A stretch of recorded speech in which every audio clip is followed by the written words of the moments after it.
જય ગુરુદેવ અને જય શ્રી કૃષ્ણ મિત્રો। આજે તો ટિફિનમાં આપણે બનાવ્યું હતું સેવ ટમાટાનું શાક અને ભાખરી। અને પછી હું જુઓ કામ કરી અને ફ્રીને રેડી થઈ ગઈ હતી। અને પછી આ બંને ભાઈ બહેન છે ને ટમેટું ખાતા હતા। અને પછી જો બપોરની રસોઈ ને જમવાનું ને બધું કામકાજ પતાવી અને પછી છે ને થોડી વાર પુસ્તક વાંચવા હું બેઠી હતી।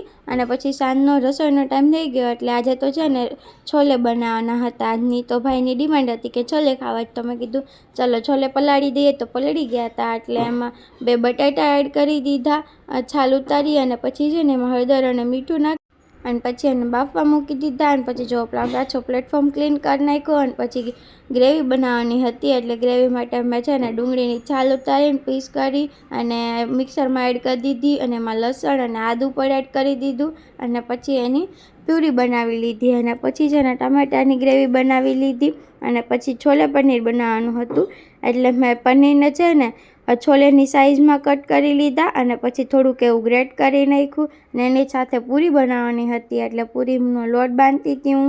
એમાં મેં હળદર, મીઠું અને મોણ નાખી અને લોટ બાંધી લીધો। અને આજે તો છે ને મારી નવી કઢાઈનું ઓપનિંગ કરવાનું હતું। આજે આપણે નવી કઢાઈમાં સબ્જી બનાવવાનું હતું। મને નવા વાસણ બહુ જ ગમે। તો પછી જો ઓઇલ અને બટર ગરમ કરી જીરું એડ કરી દીધું, બધા ખડા મસાલા, તમાલપત્ર, એલચી, લવિંગ, તજ એ બધું।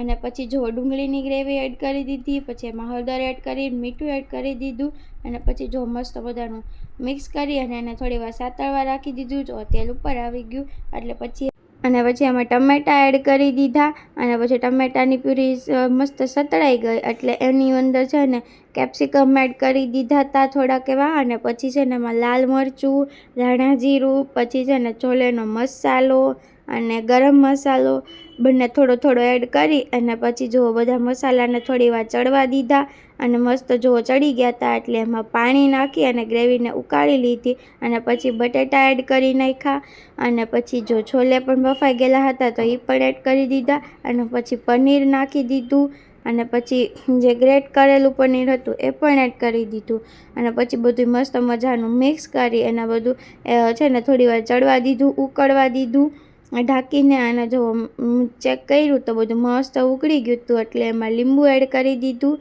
અને શુગર પણ એડ કરી હતી પણ એ વિડીયોમાં લેતા રહી ગઈ છે। પછી કસૂરી મેથી અને કોથમીર નાખી દીધી અને આપણું શાક ડન।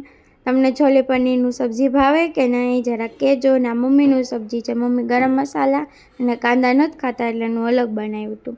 અને પછી જો આપણે પૂરી બનાવી નાખી હતી પછી બધાય જમવા બેસી ગયા હતા। તો ચલો બધાય જમવા। પછી હું છે ને સ્ટોરે આંટો મારવા ગઈ હતી। તો ચલો મળીએ નેક્સ્ટ વિડીયોમાં। Like, share, subscribe.